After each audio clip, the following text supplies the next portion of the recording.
Alhamdulillah hari ini kita bisa bertemu kembali setelah melaksanakan ujian ITS ya. Tentunya ini pengalaman baru bagi adik-adik.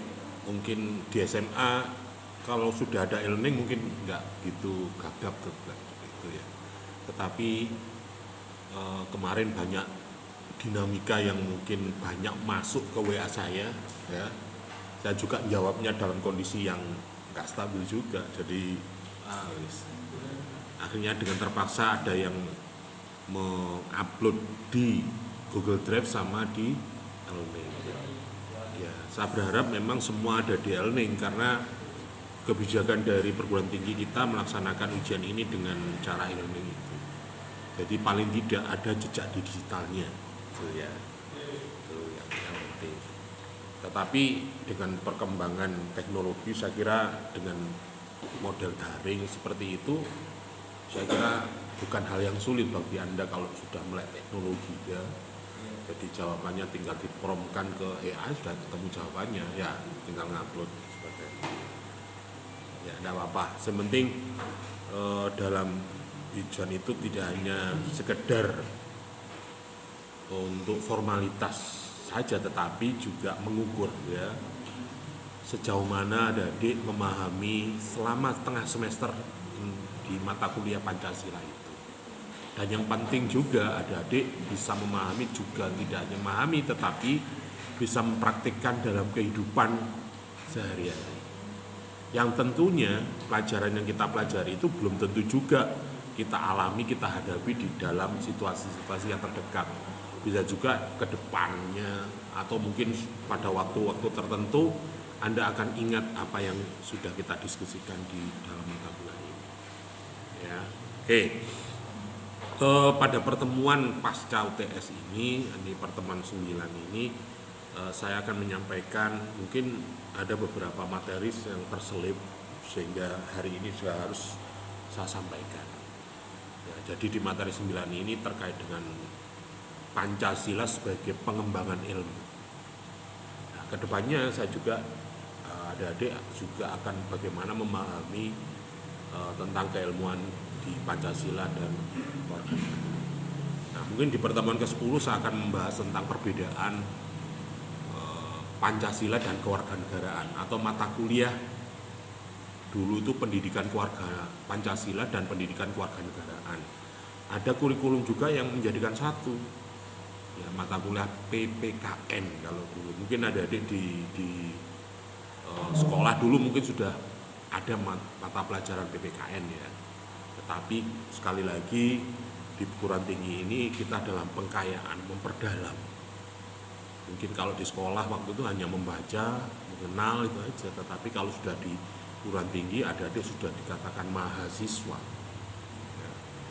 Jenenge maha itu ya wis mesti ini di atas segalanya ya. Bahkan dosennya mungkin di bawahnya gitu loh. Ya. Jadi kalau mahasiswa itu ya sebenarnya istilah yang nggak tepat sebenarnya, tetapi ini sudah menjadi apa ya, kebiasaan dan menjadi identitas bagi pelajar sebenarnya. Sebenarnya kalau yang benar itu ya pelajar tingkat tinggi gitu kan. Nah, nek pelajar berarti ada perbedaan antara pendidik dan guru. Nek mahang ini sampean luwih dhuwur sakjane. Ya enggak apa-apa. Ini tahapan dalam kehidupan adik-adik. Jadi memang di dalam pendidikan pun ada metode, ada pedagogik, ada andragogik. Ada pendidikan yang adik-adik itu tutup, ada yang pedagogik. Anda sudah mulai dewasa, ya, mulai bisa berpikir mandiri, mulai berpikir tidak hanya mengenal tetapi juga memahami, menganalisis. Artinya mempertimbangkan apakah situasi ini tepat untuk kita gunakan untuk menerapkan apa yang kita pelajari. Makanya tadi saya katakan ilmu yang kita pelajari atau kajian yang kita diskusikan ini belum tentu dalam kehidupan yang secara langsung adik-adik bisa praktik. Tetapi pada suatu saat atau pada kondisi tertentu adik-adik akan menghadapi persoalan-persoalan seperti itu. Tentunya terkait dengan kehidupan berbangsa bernegara. Oke, ini gambaran umumnya. Nah, Hari ini kita akan membahas tentang Pancasila sebagai pengembangan ilmu. Ini artinya bahwa Pancasila itu tidak hanya sebagai dasar negara, sebagai ideologi nasional, tetapi juga sebagai paradigma pengembangan ilmu pengetahuan. Makanya adik-adik baik di prodi apapun, ya, baik pendidikan, agama, teknik, ya, adik-adik di fakultas sosial dan politik itu malah seharusnya lebih memahami, karena ini mata kuliah kekhususan keahlian di bidang Anda. Tetapi aplikasinya, praktiknya, ini Pancasila tidak hanya di fisip tetapi di pengetahuan yang lainnya. Ya. Jadi sebenarnya ilmu itu values free, bebas nilai. Tetapi harapan kita dengan adanya Pancasila ini kita tidak values free. Kita boleh memang mengembangkan pengetahuan kita atau jurusan kita masing-masing. Misalnya kalau ada yang di pemerintahan, ada yang di komunikasi, ini tentunya punya kode etik, punya etika profesi sesuai dengan core keilmuannya masing-masing. Nah, core keilmuan inilah yang nantinya atau etika ini, arah dan ininya harus berpedoman pada nilai-nilai yang ada di negara kita. Apa itu? Ya, ideologi Pancasila. Ya, jadi dalam kehidupan kemanusiaan dan sebagainya Anda harus berkeadilan. Ya, itu salah satu, mungkin bisa juga ada kemanusiaan. Kalau pemerintahan mungkin harus kemanusiaan, artinya tidak untuk dirinya tetapi untuk sesama umat. Kalau Anda di media, di komunikasi, bagaimana Anda memanage, menciptakan sebuah inovasi di dunia komunikasi? Ada ada pemberitaan, ada jurnalistik, ada humas dan sebagainya. Tentunya nilai-nilai kehidupan berbangsa dan negara kita juga harus ada di situ. Jadi di mana bumi kamu pijak, di situ langit yang Anda tuju. Jadi harapannya di dalam pengembangan ilmu itu tidak keluar dari jati diri bangsa kita. Bukan carpe diem, walaupun secara universal kalau kita mempelajari ilmu pengetahuan itu bebas. Tetapi kita juga tidak boleh keluar dari etika dan sebagainya. Tentunya kita punya prinsip-prinsip dasar dalam kehidupan kita. Jadi ada identitas. Ini yang diharapkan. Nah, konsep dasar dari ilmu pengetahuan itu kan harus objektif. Artinya tidak memihak, artinya benar-benar fakta yang disampaikan, temuan yang ditemukan, itu yang dikaji. Karena antara keinginan, harapan, dan kenyataan bisa juga berbeda. Antara dasolen, dasiyat itu pasti tidak seiring. Ya ada yang sejalan dengan apa yang kita konsepkan, tetapi ada juga yang tidak sama. Nah, itu. Maka kita harus melihat secara objektif. Nah, bagaimana kalau kita masukkan dalam koridor keilmuan kita? Misalnya adik-adik sebagai ilmu komunikasi, entah nanti jadi jurnalis atau jadi PR, jadi apa, itu harus berkeadilan. Artinya yo ojo karena pesanan rek. Misalnya Anda kerja di media, masa awam bekerja berdasarkan pesanan, siapa yang bayar itulah yang itu jenenge wartawan bodrek, itu jenenge. Ya, saya nggak ingin seperti itu. Nah, harapannya Anda mengemban amanah keilmuan Anda itu sesuai dengan rasa kemanusiaan. Kalau ngomong Pancasila ada ketuhanan rek. Ngerti dosa, ngerti ya? Masih di pemerintah juga seperti itu. Jangan mentang-mentang Anda punya kuasa, punya pasukan, ya. Pasukannya apa ya? TNI, Polri dan sebagainya. Satpol PP sampai Hansip. Ya jangan mentang-mentang Anda berkuasa, tetapi Anda harus berkemanusiaan. Anda kuasa bisa menggunakan hak pengelolaan keuangan, pendidikan baik-baik. Ojo sakarmu dewe, alah masyarakat ayo. Akhirnya yang terjadi apa? Maladministrasi, ada tindakan korupsi dan sebagainya. Itu berarti dia tidak tahu ideologi negara kita.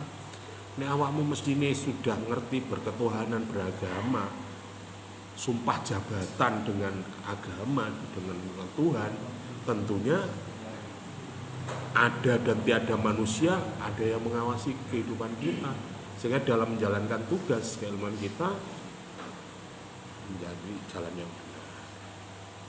Nah, kembali lagi kepada objektivitas keilmuan, tentunya ya itu tadi antara dasol dan dasyat kadang tidak simetris, tidak sinkron kadang. Tetapi fakta itu kita harus sampaikan. Untuk apa? Ya untuk perbaikan kehidupan, untuk perbaikan sebuah tindakan dan sebagainya. Kemudian dasar keilmuan itu juga rasionalis, masuk akal. Artinya ya masuk dalam pemikiran kita sebagai manusia. Dari di luar pemikiran manusia, di luar jangkauan kita, yo kalau bisrek masuk dunia khayalan, ke dunia maya ya. Makanya kita harus cerdas di situ, harus rasional. Kalau di dunia komunikasi barangkali ketika melihat informasi, pemberitaan, video tayangan, apakah berita itu benar atau salah, hoax atau apa, itu kan kita harus bisa mencermati itu gitu. Kita sering dihadapkan di media televisi atau media cetak atau media sosial yang lainnya, yang hari ini banyak kasus-kasus terhadap media yang apakah ini benar atau salah, kita sulit membedakan. Bahkan hari ini kata-kata kayak Roy Suryo dan Respon dan sebagainya itu kan penggunaan media yang digunakan. Di sisi lain terhadap menyerang pemerintah. Di sisi lain juga pembodohan, di sisi lain juga mencerdaskan masyarakat. Nah ini butuh kejujuran, butuh pemikiran yang terkadang pemberitaan yang mungkin kita belum banyak data, kita harus menelan mentah-mentah. Misalnya ada pemberitaan tentang Bandara Morowali misalnya, Anda apakah langsung percaya seperti itu? Anda sebagai mahasiswa, Anda sebagai seorang terpelajar mestinya harus bisa mengidentifikasi itu. Siapa yang memberitakan ini? Siapa yang Anda harus baru Anda menyampaikan secara rasional. Ada sikap kritis. Jadi dasar pengetahuan itu ya kita harus kritis, harus responsif. Kepekaan ngomong, kepekaan sosial, kepekaan media. Artinya ketika Anda di komunikasi, mungkin ketika ada media seperti itu tidak ditelan mentah-mentah. Anda cermati, Anda kaji. Kemudian ada sisi-sisi yang sebenarnya ini loh gak benar sebenarnya. Jadi sikap kritis dalam pengetahuan itu memang harus. Artinya apa? Untuk memberikan jawaban, memberikan jalan kepada mereka-mereka yang barangkali tidak memahami apa yang kita dilihatnya. Kemudian yang berikutnya, konsep dasar pengetahuan itu juga harus ada keterbukaan untuk revisi. Artinya kalau memang salah ya harus diakui salah. Artinya tidak haram, tidak mutlak kebenaran itu di dalam pengetahuan. Jadi pengetahuan bisa juga ya kalau Anda bisa menemukan hal-hal yang baru dengan statement, dengan pemberitaan yang sebelumnya, mungkin perbedaannya jelasnya, Anda bisa menyampaikan, Anda bisa memberikan sebuah kritis atau revisi terhadap apapun yang terjadi dalam kehidupan. Di dunia agama mungkin istilah surga neraka itu hanya ada di budaya negara kita. Ya mohon maaf ngomong agama rodok jero titik ya. Di Al-Quran apa isinya? Bukan surga neraka rek. Nar. Nek nar iku apa? Lah. Banyak istilah-istilah yang barangkali butuh pemahaman, butuh pengetahuan secara kritis, penempatan bahasa, penempatan sebuah istilah di dalam pada tempatnya.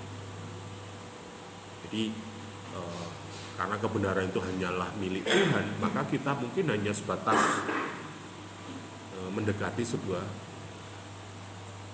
Maka ilmu dalam perspektif Pancasila, bahwa Pancasila itu memandang ilmu itu sebagai sarana memanusiakan manusia. Yo apa mestine lah rek. Yo apa kodrate lah. Mosok awakmu urip go Indonesia kok gaya-gaya model barat-baratan. Yo sekali-sekali boleh ada hal-hal yang positif bisa Anda terapkan di negara kita. Toh dalam rumusan Pancasila itu tidak murni semua dari budaya negara kita, tetapi juga mengadopsi dari berbagai macam ideologi dari luar, baik dari timur, baik dari pojok, dari iblis Banda ya, tapi diambil positifnya untuk dijadikan sebuah rumusan di dalam Pancasila. Sehingga harapannya keilmuan di dalam perspektif Pancasila itu harus bisa memanusiakan manusia. Ojo manusia kok anggap robot rek. Mungkin hari ini kalau Anda bicara robot bisa juga, wah kelewat jam 9 Pak, nggak bisa masuk. Mak kelewat ya. Mungkin perubahan itu mendadak sehingga teman-teman ada yang rumahnya jauh, ada yang dekat, ada bisa yang tepat waktu, ada yang terlambat, barangkali ada seperti itu. Maka kita harus ambil jalan tengahnya, kebijaksanaannya.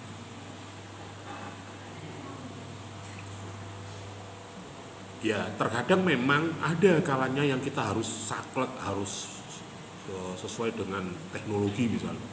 Kalau Anda terlambat ngupload jawaban di e-learning, telat 5 menit, kasih ngupload ya. Ada teman-teman Anda yang mungkin belum tahu ya, ujiannya Senin, Sabtu sudah tanya, Pak soalnya gimana kok gak bisa dibuka? Ya mesti gak kena rek, settingan itu Senin rek, jam 8 rek. Nah itu, terkadang ya mohon maaf barangkali karena belum pernah ya, jadi ada yang baik di prodi sini mau di prodi yang lain seperti itu. Jadi Pak kok nggak bisa dibuka, lo gorong wayahe dong. Nanti jamnya, kalau karena sistem itu kalau tidak jamnya tidak bisa dibuka. Ada yang terlambat, loh Pak, saya jam 9 Pak, ini jam 10, ya udah iso ya. Nah itu sistem. Nah itu biasa juga. Apakah seperti itu bisa manusiakan manusia? Ya bisa saja. Dari mana Anda sudut pandangnya? Dari sisi kedisiplinan oke lah, harus tepat sesuai dengan sistem yang dibuat. Tetapi di sisi lain barangkali, Masya Allah Pak, saya itu sudah siap siaga jam 7 Pak, cuma e-learningnya error Pak. Ya karena banyak yang masuk rek, banyak yang pakai. Nek waktu hari ini kan tidak semua pakai, tetapi kalau deadline waktu dalam waktu yang bersamaan untuk masuk bersama-sama yo megap rek.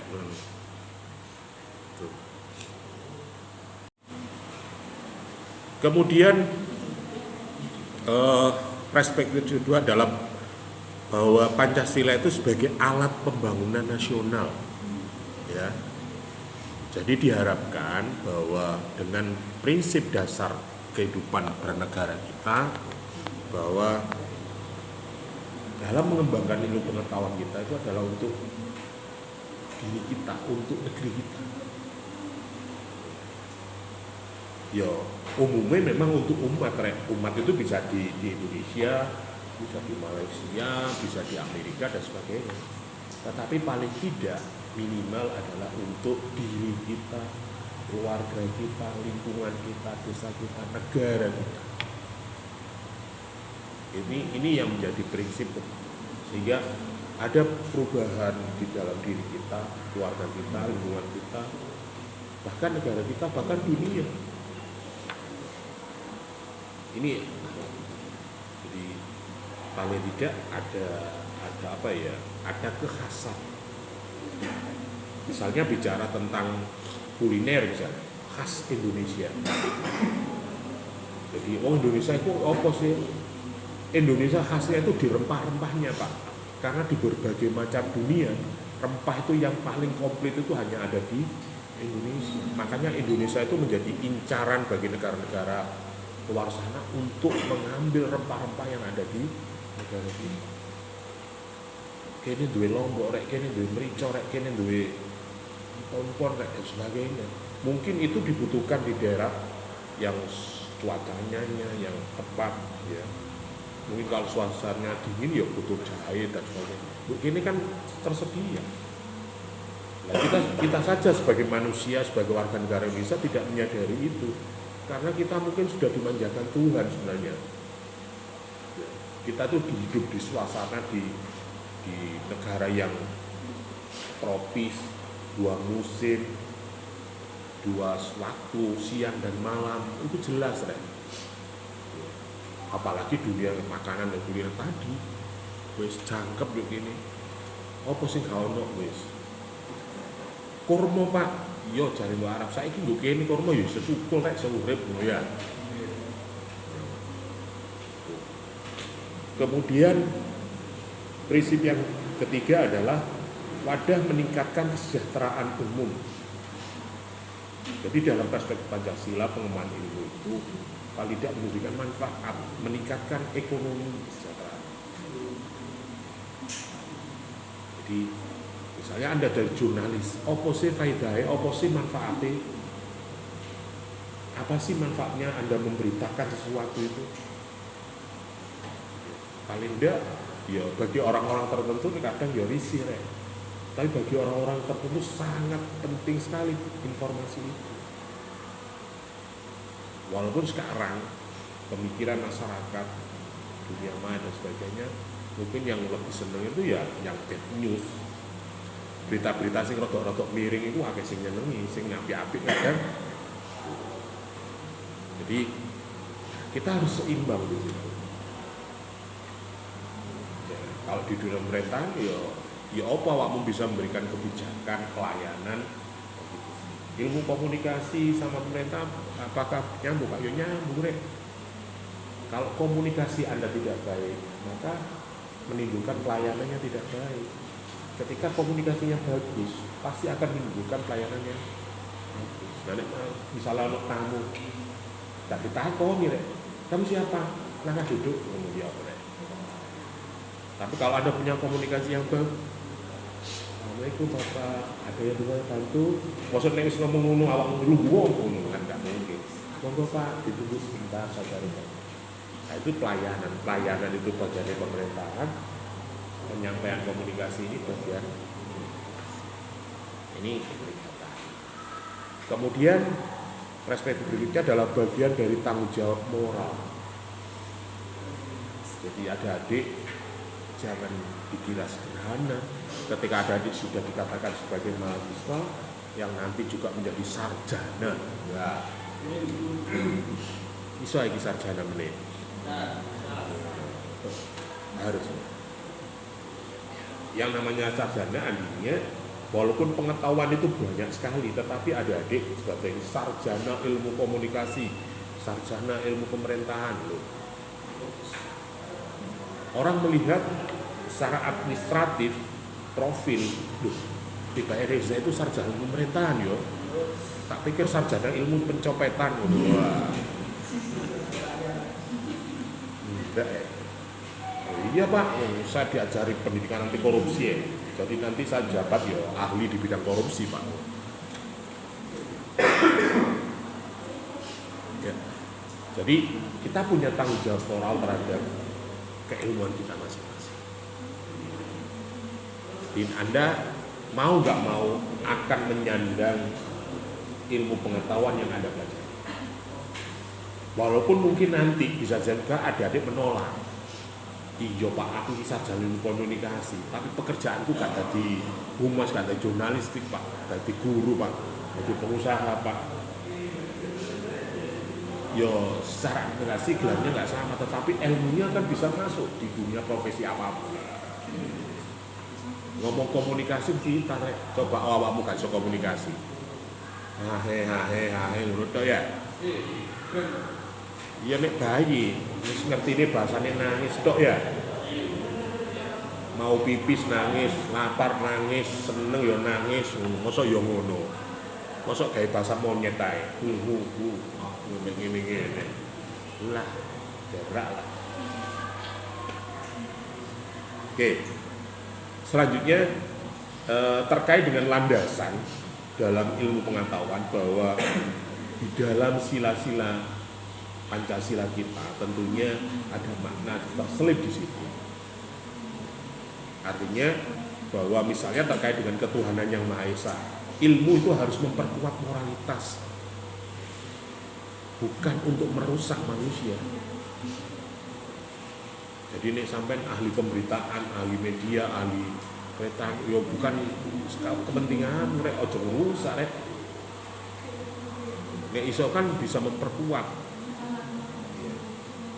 kaidah dan manfaat daripada ilmu yang Anda pelajari. Bukan yang merusak orang. Jadi kalau Anda ahli komunikasi, pintar ngomong, digenggen kabeh. Public speakingnya bagus ya, akhirnya juga ilmu penggenggaman. Jadi ya apa caranya mempengaruhi orang, mempersuasif orang sehingga bisa ikut keinginanmu. Entah kamu punya misi apa. Makanya ilmu komunikasi kadang ilmu penggenggaman ya. Ahli komunikasi jenenge. Ya. Nah, sampe nek wong komunikasi meneng lah, sampe nek kon ngono ya informatika, meneng laptop ngene. Wong yo elek-elek ya, tapi karyanya wapi-api gitu loh. Komunikasi ya harus baik semua. Yo jaman biyen nek penyiar radio ya, suarane tok sing dirungokno. Wong yo elek, ireng, lemu no, gak masalah ya. Karena ya dibutuhkan suarane. Nek saiki yo kabeh-kabeh ae. Apa wong elek gak kanggo Pak yo kanggo rek. Tapi segmennya, modelnya bisa dimodifikasi. Buktinya apa? Konten kreator gitu loh. Wis opo iso dadi duwe rek? Ya. Tukang ngarit. Oh, sing kaya raya saiki dadi influencer. Pengikutnya banyak. Wong artis kepingin nemplek bayar ya. Cek aku follower akeh. Oh, mosok tukang ngarit follower jutaan. Hasil dari TikTok-nya berapa? Dari YouTube-nya berapa? Dari produk yang dijual melalui akunnya berapa? Jadi prinsip ketuhanan tidak menafikan nilai-nilai spiritual dan keimanan. Jadi ilmu pengetahuan intinya ilmu boleh. Apapun ilmu yang Anda pelajari akhirnya adalah kembali kepada itu. Delok banyak ilmuwan sing peneliti dan sebagainya yang rasional dan sebagainya, akhir-akhirnya ya Allah lillah banyak tobat. Wong petinju aku ngantem kuat akhir-akhir nek wis tuwek ya iya cek luwih kuat maneh. Banyak para ilmuwan yang pada akhirnya semua akan kembali kepada Tuhan, kembali pada Sang Pencipta. Ini sopo. Kita bisa membuat kipas angin, kita bisa membuat sepeda motor, kita bisa mobil. Memang sama kon iso tak gawe black gitu, gawe besi gitu, gawe plastik iso tak. Nek iso gitu tak tukune, ngono ya ketokan gerijiku 5 gitu, tal. Loh, iso Pak golek rosokan tak bakal lho, biji plastike iki lho. Biji besinya. Ya Gusti Allah kabeh rek. Anda hanya bisa ketemu. Nek komunikasi apa? Ya kamu bisa merangkai kata-kata. Ya, kata-kata yang mungkin ya bisa lebih indah, bisa menjadi sebuah naskah pidato, lagu, menjadi sebuah bahasa diplomasi, menjadi bahasa apapun. Itu adalah keilmuan Anda yang barangkali beda dengan mereka. Maka nilai-nilai keimanan spiritual kalau kita lebih dalam lagi, kita semakin bodoh, kita semakin dekat dengan sang pencipta. Nah, nek awakmu ilmumu setengah-setengah ya ngono rek. Ket iso titik kemenyek ngono ya. Bahasane ngono, iso titik wis kemenyek ngono ya. Wah, aku mahasiswa ngono. Ya, ndukure mahasiswa ono maneh rek ngono. Pengembangan ilmu pengetahuan harus menghormati kebebasan beragama dan etika universal. Ini kalau dilandaskan kepada ketuhanan yang Maha Esa atau sila kesatuan. Jadi ilmu pengetahuan itu harus menghormati kebebasan agama. Artinya barangkali di agama yang lain tidak punya referensi sehebat orang Muslim. Yang luar sana itu referensi akhirnya ya kembali ke Quran. Anda ingat sekarang ada sebuah TikTok apa-apa yang bisa menarik rezeki. Misalnya konsep apa akhirnya yang dipakai? Ya la in syakartum la azidannakum. Itu dionceki di sebagai teori, dikembangkan dalam sebuah media, diterapkan dalam kehidupan, akhirnya iya ya, aku nyambut gawe masih gak kejar kata anu no edalane. Karena ada rasa syukur. Rasa syukur itu apa maknanya? Membuka. Ini dalane kebuka rek, pintu rezeki kebuka, semua kebuka. Awakmu gak ngoyo-ngoyo rek. Tapi nek awakmu jalannya tidak syukur, tidak tertutup, ya kok bicaranya. Mana orang yang mau kerjasama dengan kalian? Mana orang yang mau mempekerjakan kalian kalau? Tapi kalau ada bersyukur, makanya konsep la in syakartum ini dionceki, dikembangkan menjadi ilmu pengetahuan, menjadi sebuah alat musik, sebuah apa, sehingga itu menjadikan sebuah ilmu bisa meningkatkan kesadaran bagi kita sebagai manusia yang diberikan. Nah, implikasi daripada sila ketuhanan ini adalah bisa mendirikan etika penelitian, integritas akademik, bisa juga larangan atau manipulasi data. Jadi ini dalam ilmu pengetahuan punya etika penelitian loh. Etika penelitian ya ono pelajaran. Nanti adik-adik akan pelan-pelan akan diajari tentang etika. Masih pemerintah ya ono etika pemerintahan, ono etika profesi, barang itu nanti akan diajari. Ada juga larangan-larangan tentang manipulasi. Seperti contohkan tadi, bisa juga pemberitaan itu tahu sedikit langsung dipoles, dikemas, koyok-koyok bener, tapi faktanya gak bener. Nah, nek gak bener itu dadi fitnah rek. Nah, nek fitnah itu apa? Lebih kejam dari pembunuhan. Jare ini ngono. Iya ta. Kau tahu difitnah berarti? Oke, kemudian prinsip yang kedua, kemanusiaan yang adil dan beradab. Ini dalam ilmu pengetahuan itu, ilmu itu harus memuliakan martabat manusia. Jadi ilmu itu harus memberikan manfaat bagi manusia. Nek itu nggak ada ilmu dorot nangin manusia, wah apa kok kembang?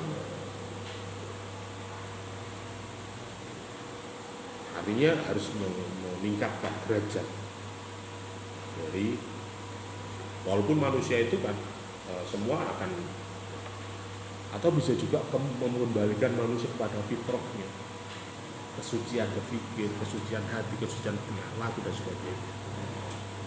Kenapa Pak wong kok ndak mungkin hatinya seru-seru, pikirannya seres. Maka di dalam prinsip Pancasila kemanusiaan itu harus memuliakan martabat. Penelitian itu harus bebas eksploitasi. Artinya Anda bisa mengambil sesuatu, apapun informasi untuk menjadikan kajian. Nah, kajian itu akan memberikan sebuah kesimpulan yang menjadikan prinsip, menjadikan teori. Oh, wong iku nek dadi ngene, lakune ngene, akan seperti ini. Oh, kalau seperti ini maka akan terjadi seperti ini. Ada rumus-rumus kehidupan, ada rumus-rumus fisika, ada rumus-rumus kimia yang bisa mempengaruhi dalam itu. Kemudian di kemanusiaan juga teknologi tidak boleh merugikan manusia atau melanggar HAM. Iki sing angel saiki rek, ya. Jare ini kebebasan pers, jare ini demokrasi, ya. Kita boleh berbicara apapun, mengupload apapun, membuat status apapun. Tetapi kita manusia rek. Kebenaran itu benar tak? Apakah benar informasi itu perlu dikembangkan, perlu disiarkan? Aib seseorang atau kebaikan seseorang, apakah itu harus diinformasikan? Terkadang orang itu ada yang sepakat, ada yang tidak. Bagi pejabat pemerintah kadang yang penting untuk menaikkan popularitas, ya, menaikkan elektabilitas dia sebagai, entah nanti di tahun berikutnya mencalonkan lagi atau apa, itu mungkin, atau bisa juga meningkatkan integritas bahwa selama dia menjabat, kilo penggaweanku, kilo sing tak lakoni. Ini yang sekerjakan, tetapi jangan lupa bahwa dengan pemberitaan teknologi yang sekarang ada, jangan sampai merugikan. Misalnya foto nih Mbak Iko tak edit, ya, sirai tak pindah nang ini. Wah, piye rek. Saiki suarane digede iso ya. Maka implikasi daripada sila kemanusiaan yang adil dan beradab itu adalah misalnya ada bioetika. Apa bioetika? Jadi alami, etika yang natural. Ada ada natural intelligence. AI mungkin bisa juga rangkuman sistem informasi yang dikumpulkan sehingga suatu saat ketika diklik akan keluar. Tapi kita natural intelligence kita juga berbeda-beda, dan setiap manusia punya fitrah itu, punya natural intelligence atau bioetika, karakter watak di dalam diri manusia. Bisa dipengaruhi oleh pendidikan, keluarga, agama, lingkungan, kebijakan, dan sebagainya. Kemudian implikasi dalam kemanusiaan itu juga perlindungan terhadap subjek penelitian. Jadi penghargaan bagi mereka-mereka yang menemukan atau menciptakan mungkin hak Tuhan, tapi menemukan sebuah ide, sebuah karya, sebuah produk, sebuah apapun yang bisa dimanfaatkan manusia, sehingga dia punya haki, punya pengakuan. Kalau bahasa di teknik kemarin, yo amal soleh itu yo kak, sholat, zakat, ngasih makan, ngasih rendah, sampai bisa menciptakan sebuah pengetahuan yang bisa dimanfaatkan oleh umat. Itu jariahmu mengalir terus. Siapa yang menciptakan lampu ini? Yang menemukan lampu ini? Thomas Edison, ya. Itu coro wong sudah meninggal berapa tahun yang lalu, rek. Kalau ini dimanfaatkan, jariah tetap mengalir, rek. Jadi masih dewek gak poso, masih gak opo, jariah itu dimanfaatkan seluruh dunia, bayangno sampai menentukan wis meninggal yang mendoakan masyarakat seluruh dunia. Kayak Kanjeng Nabi Nuyo. Sampai Kanjeng Nabi dijalui barokah yo Gusti, kula nyuwun lumebere panjenengan Gusti. Lah kok Thomas Edison iki ya padha mek. Mungkin dibawa Kanjeng Nabi lah. Manfaat lampu sampai saiki rek digawe. Walaupun mungkin Tuhan sudah menciptakan lampu, matahari, tetapi itu kan skala dunia Pak, skala besar. Yang kecil-kecil seperti ini, lah kalian nanti menemukan apa? Yang nanti bisa memberikan manfaat bagi diri Anda, keluarga Anda, lingkungan Anda, dunia Anda. Iku nek wis ngono rek meneh dadi jariah sampean. Nek pemerintahan mungkin bisa diciptakan dengan kebijakan-kebijakan. Ya apa carane ada kebijakan pemerintah jalur udara domestik. Jadi Mojokerto itu di bandara dhewe. Sing sugih-sugih gawe apa jenenge tempat pesawat sendiri itu. Jadi jalurnya gak liwat darat. Helikopter mudhun nang ngarep dhuwure omahe. Helipad gitu ya. Atau mungkin ada bisa menciptakan apa? Oke, kemudian sehingga kalau kita bicara di sila ketiga persatuan Indonesia, ilmu itu dikembangkan untuk memajukan bangsa. Artinya bahwa ilmu pengetahuan itu bisa menjadikan identitas, menjadikan kebanggaan bagi negara kita. Kok gak seneng tahu Indonesia itu bisa nyetakno sambal pecel. Sapa sih penciptane sambal pecel ini? Malah betul Jawa Timur. Coba wong Afrika, wong Amerika kalau sambal pecel mungkin kaitan gober-gober. Mending doleki mana ini? Padahal sederhana, ya.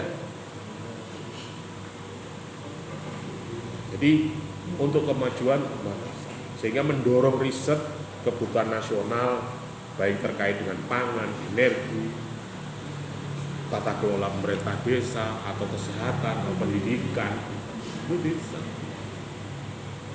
Nah, implikasi daripada sila ketiga ini prioritas riset nasional.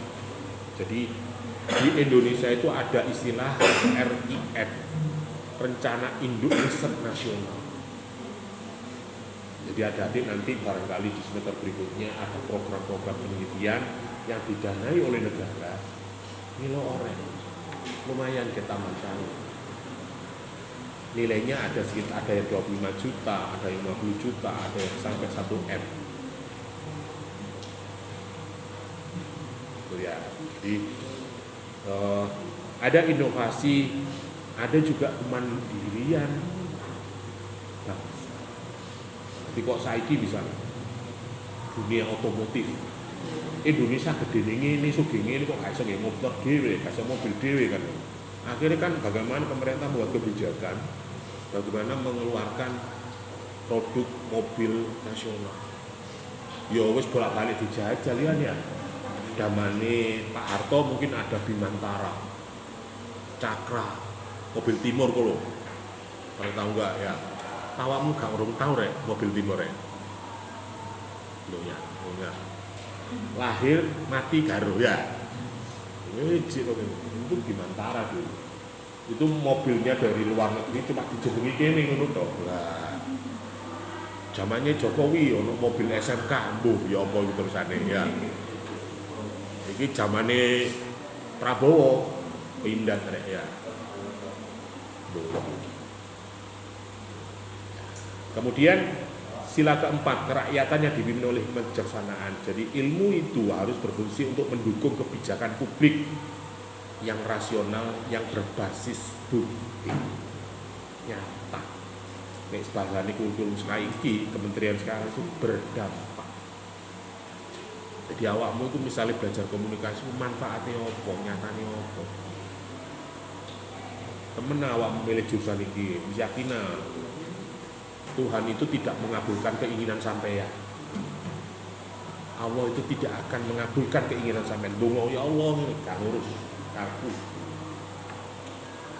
Gusti Allah itu, Tuhan itu mengabulkan adalah yang menjadi keyakinan sampean. Jadi kalau ada adik misalnya yakin dengan dunia komunikasi, ilmu komunikasi, wis bismillah yakin orek. 80% keberhasilan ada di tangan Anda. Nek kon gak yakin pindah prodi. Ngomong durung sebentar siji ya. Paling resikonya akari mek koncone ngono ya. Tetapi nek wis bismillah yakin 80% bisa dinyatakan berhasil. Nek kamu yakin pasti Anda harus serius. Anda harus Gusti Allah gak nuruti karepmu rek. Tapi sing kok yakini Gusti percaya jenengan saged no. Wis yakin. Saya dulu juga mencari ilmu bukan untuk menjadi apa tidak. Bismillah niat boleh ilmu. Kalau nabi jadi sampean Gusti jarine wong nek kepingin sukses dunia, sukses akhirat harus dengan ilmu. Apapun. Ya akhirnya dengan jalannya akan menempatkan pada tempatnya yang Anda inginkan. Tapi saburnya tuh gak duwe cita-cita tarik tapi jadi dosen. Oh, acor arep ini kan. Bukan cita-cita. Gak ada. Saya jadi seperti ini ya kecelakaan rek. Jadi kecelakaan jadi dosen itu kecelakaan gak jadi. Oh, biyen aku pokoknya duwe ilmu iso belajar wong akeh ngono. Tapi Allah menempatkan sendiri pada posisi itu. Nah, jadi di sila keempat itu kerakyatan itu bahwa ilmu pengetahuan itu dialog ilmiah menghormati prinsip-prinsip keselamatan. Artinya di dalam ilmu pengetahuan pasti ada temuan, ada sudut pandang. Bahwa kebenaran itu kan semua milik Tuhan, saya katakan tadi. Adik-adik bisa menyatakan dari sudut pandang mana. Anda bisa melihat secara ilmiah, secara riset dari sisi mana. Anda menyatakan dari sisi ini, si A dari sisi B. Untuk menyatakan si A itu seperti apa. Mereka punya dasar, mereka punya prinsip, mereka punya fakta terhadap apa yang objek demikian itu. Sehingga dia menguatkan kebenaran yang Anda ketahui. Tetapi kita harus bermusyawarah, kita harus menghormati kebenaran yang komprehensif, mendekati kebenarannya Tuhan. Itu harus bisa dilihat dari berbagai sudut. Suatu misal, si A ada yang dia cantik nggak? Cantik. Si B mengatakan dia cantik nggak? Enggak, Pak. Kenapa enggak? Saya dari belakang Pak, nggak usah lihat dia pendek Pak, ini. Menurut saya kalau cantik itu ya nggak tinggi Pak, ya apa nih itu. Nah, kita harus memadukan, kita harus mengkolaborasi pengetahuan dari A, si B, si C menjadi sebuah konklusif kebenaran yang mendekati kebenaran. Apakah orang cantik itu harus tinggi, putih, apa maneh, pintar, was, fotone omas. Mari wis itu rek, ayune ayu Pak, tapi atine elek. Nek wong Jawa kan sawangane geneng Pak, tapi ledok. Lho kok ngono? Ya sawangane meneng Pak, tapi nek dedek ya ngomong tok Pak akeh. Oke, yang terakhir sudut pandang Pancasila itu keadilan sosial bagi seluruh rakyat Indonesia. Artinya bahwa pengembangan ilmu itu diarahkan mengurangi kesenjangan, meningkatkan. Jadi harapannya ilmu pengetahuan itu bisa meningkatkan kesejahteraan. Nek iso kan koyo koperasi ngono ya. Kaya raya katanya sejahtera bersama. Ya walaupun dalam kehidupan yo gak ono Pak, yo sesuk kabeh yo gak ono. Sing diarani wong sugih iki ana wong melarat Pak kan. Diarani wong sukses itu berarti ada yang tidak sukses. Tetapi harapan kita ya kita sama-sama lah sukses seperti apa. Bisa meningkatkan zakat. Ya, mungkin Anda sukses di bidang ini, saya sukses di bidang ini, kita ketemu di sini. Kemudian yang berikutnya adalah arah kebijakan ilmu itu tidak boleh hanya menguntungkan kelompok elit. Artinya, ya kalau masih tak singgung, kalau Anda menjadi jurnalis, Anda apa, ojo siapa yang bayar rek? Ojo karena pesanan rek. Opo karena kamu nggak punya MOU dengan pemerintah kota, akhirnya awakmu beritane elek tok nang kota. Sing elek-elek tok gitu lho. Yo harus faktual rek. Jadi intinya atau implikasi dari sila kelima dalam pengetahuan itu riset yang pro rakyat, pro umat, inovasi yang inklusif. Apa inklusif? Menyeluruh, tidak memandang suku, ras, apa. Oh ini cocoknya gak ngomong Jawa tok, yo ngono rek. Iki Indonesia rek. Misalnya ada aplikasi e-government, nah Reza Jenggawi. Isone menggo Jawa tok, Pak. Lah menggo Jawa tok, internete banter paning kene. Sampe nggo Kalimantan wadah. Sinyalnya angel, Pak. Lho satelit. Iya satelit, Pak, tapi medani gunung-gunung ya, Pak.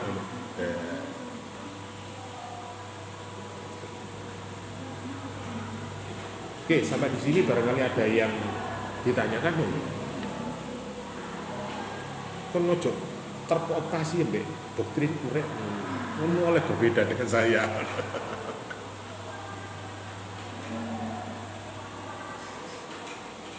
Oke, saya lanjutkan ya. Pancasila sebagai paradigma pengembangan ilmu. Artinya bahwa paradigma cara pandang menyeluruh bahwa Pancasila itu menyediakan kerangka secara ontologis. Apa ontologisnya ilmu filsafat? Ono ontologis, ono epistemologi, ono aksiologi, ono materi ini, ono carane, ono bukti ini. Nah, itu nih ngomong filsafat. Ontologinya apa? Jadi apa yang diliti manusia dan makhluk moral, sosial, spiritual. Jadi dengan Pancasila berarti ono warga negara Indonesia. Ono wong Jawa, ono wong Betawi, ono Madura. Berarti itu material, itu ontologinya, bahan kajiannya, risetnya. Ono sosial, ono spiritual, ada budayaan, ono adat. Loh Indonesia cakep rek. Ada apa kon pinter. Ada Jawa, ada Bali, ada Sumatera, ngono kabeh. Mojokerto ngene ono sing adat telore kali. Nah, adat utara sungai, ada adat selatan sungai. Adate wong kota, adate wong desa. Kerangka epistemologi, ada metodologi. Artinya metode ilmiah tetap harus bermoral dan beradab. Coba awur akhirnya. Artinya adab itu sebenarnya lebih tinggi daripada ilmu. Wong iku nek kadang ilmune dhuwur, awakmu wis mahasiswa tapi adabmu kok tambah ya. Gak duwe etika, gak duwe adab nang wong tuwek, nang wong lemah, nang wong sing gak ngerti. Atau mungkin bisa juga adab ke teman Anda yang tidak kuliah. Ya apa? Berhubung awakmu iso kuliah, kancamu gak iso kuliah, gak gembul, wis gak nyambung aku nek diskusi ambek awakmu gak level. Perkara iku rek. Nah, yang ketiga aksiologis. Artinya bahwa ilmu yang kita pelajari ini bisa dikembangkan. Contohnya apa? Nek ngomong Pancasila, keadilan, kesejahteraan, persatuan. Ini kan juga perlu pengembangan. Sing darani adil iku piye? Sing ya apa? Apakah adil itu harus sama rata? Apakah adil itu harus ada kriterianya? Apakah adil itu nek bolone dhewe? Nepotisme. Makanya sekarang misalnya ada kebijakan pemerintah tentang BLT, sing diurung ring RT ini rek. Padahal kalau kita tahu bahwa namamu bisa muncul, penerima BLT bisa muncul itu bukan karena dari RT. Ya mungkin data awal dari RT, tapi kan bisa di cross check ke yang lain. RT, oh nggih niku warga kula. karo di Dukcapil. Bener nggak ini warga negara Indonesia? Duwe KTP nggak? Wong iki duwe nik nggak? Marungono dinas sosial, yo survei. Bener wong iki gak duwe, bener nggak wong iki? Itu dipadukan dari berbagai macam data sehingga menimbulkan nama-nama penerima BLT, penerima bantuan dari pemerintah. Pak kok gak kabeh, Pak? Yo sakjane negara yo wajib semua rek. Tapi kan yo gak adil yo. Wis contoh saiki kebijakan tentang apa? MBG. Ini kanggo sekolah desa-desa, sekolah penting gak masalah rek. Mungkin dia terima, tapi nek sebagai sekolah sing elit-elit ngene kok. Sing bayar SPP ini sekolah TK, SPP ini 10 juta. Sekolah TK rek, SPP ini saluran 10 juta. Ya, awakmu kuliah piro? Sak semester Pak 6 juta. Lah ngene ku oleh MBG, menune wis ngene iku standarte saka gizi standar Indonesia lah. Ya ditolak rek kadang. Kemarin kan ada di medsos itu ada sebuah sekolah yang bisa dikatakan sekolah favorit dan elit lah. Wong sekolah wong sopir dewe-dewe, diterno pajero dewe-dewe ya. Akhirnya ibu malah dorongnya, Bu, aku kok oleh MBG, memang ibu nggak bisa masak, ibu nggak bisa memberikan kami uang saku untuk beli makan. Betapa tinggi ngono rek. Padahal karepe kebijakan pemerintah itu kan meningkatkan gizi di warganya, di siswa agar yo ojo di gembleng itu rek jasate fisike itu yo butuh kekuatan. Tetapi ada kelompok-kelompok masyarakat, kelompok yang tidak bisa menerima itu.